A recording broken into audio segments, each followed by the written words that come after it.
Hello my dear students and friends, आज मैं आपको एक बहुत बड़े फैसले के बारे में, एक बहुत ही महत्वपूर्ण कदम के बारे में बताने जा रहा हूं। भारत में अब कुछ लेन देन ई रूपी के माध्यम से होंगे, जिसका हमारी इकोनॉमी पर पॉजिटिव इफेक्ट पड़ेगा और साथ साथ भ्रष्टाचार और भ्रष्टाचारियों के खिलाफ एक बहुत बड़ा कदम साबित होगा। तो आइए हम सब मिलकर इस नए डिजिटल पेमेंट मेथड का स्वागत करते हैं और सबसे पहले हम जान लेते हैं कि यह क्या है और किस प्रकार के भ्रष्टाचार को खत्म करेगा। यह बात तो किसी से भी छुपी हुई नहीं है कि बहुत सारे पॉलिटिशियंस हैं, उनके चमचे हैं, बिचौलिए हैं, सरकारी कर्मचारी हैं और भी बहुत से ऐसे व्यक्ति हैं जो सरकार का पैसा एक गरीब मजदूर किसान तक पहुंचने नहीं देते हैं, बीच में ही उसको गायब कर देते हैं और अपनी जेब भर लेते हैं। जैसा कि आप जानते हैं, हमारे माननीय पूर्व प्रधानमंत्री श्री राजीव गांधी जी ने भी कहा था कि अगर सरकार 100 रुपए की सहायता भेजती है तो एक गरीब किसान मजदूर के पास सिर्फ 55 रुपीज 55 रुपए ही पहुंचते हैं। जो 45 रुपए हैं, 45 रुपीज हैं, वो बीच में ही बिचौलिए उसको साफ कर देते हैं। और ऐसा भी देखने में आया है कि सरकार गरीब मजदूर किसान के जीवन स्तर को उठाने के लिए कई बार कुछ स्कीमें लेकर आती है, लेकिन ये व्यक्ति उस पैसे को ऐशोप्रस्ती में खर्च कर देते हैं, नशे का सेवन करते हैं और अपनी मर्जी से इस धनराशि का प्रयोग करते हैं और सरकार को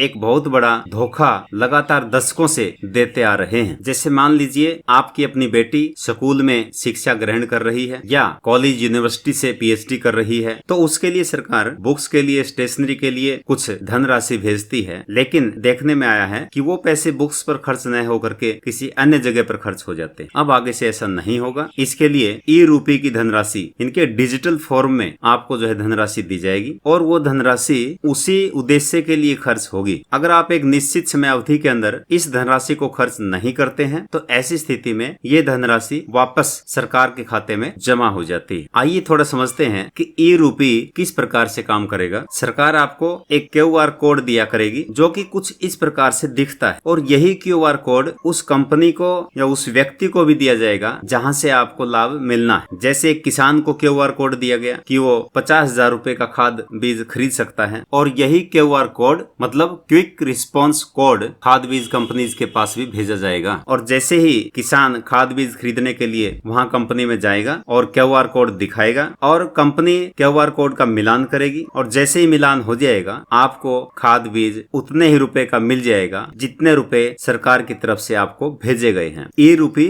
मतलब डिजिटल मनी, इसका प्रयोग सिर्फ वही व्यक्ति कर सकेगा जिसको सरकार ने राशि प्रदान की है। तो ई रूपी से संबंधित सभी ट्रांजैक्शंस पर नियंत्रण एनपीसीआई मतलब national payments corporation of India का रहेगा। एक बहुत ही बड़ा क्रांतिकारी कदम सरकार ने उठाया है और डिजिटल मनी के माध्यम से गरीब मजदूर किसान को, महिलाओं को, बच्चों को जो भी राशि सरकार द्वारा प्रदान की जाती है वह राशि ठीक उसी उद्देश्य के लिए प्रयोग की जाएगी और ठीक उसी समय अवधि में प्रयोग की जाएगी जिसके लिए वह प्रदान की गई। और इस प्रकार से दशकों से चली आ रही भ्रष्ट व्यवस्था पर एक बहुत बड़ी चोट होगी। आओ हम सब मिलकर इस नई पहल का स्वागत करें और अपने देश को भ्रष्टाचार मुक्त बनाएं। अगर आप भी भ्रष्ट तंत्र को, इस करप्ट सिस्टम को जड़ से समाप्त करना चाहते हैं तो एंजॉय कॉमर्स चैनल को सब्सक्राइब करें, अपने मित्र दोस्तों में इसकी चर्चा करें, बेल आइकन को प्रेस करें ताकि सभी एजुकेशन से संबंधित, कॉमर्स से संबंधित, इकोनॉमी से संबंधित, समाज से संबंधित, आपके जीवन से संबंधित सभी खबरें आप तक पहुंच सकें। आप एंजॉय कॉमर्स चैनल पर बने रहिए। Thank you very much. Have a nice day.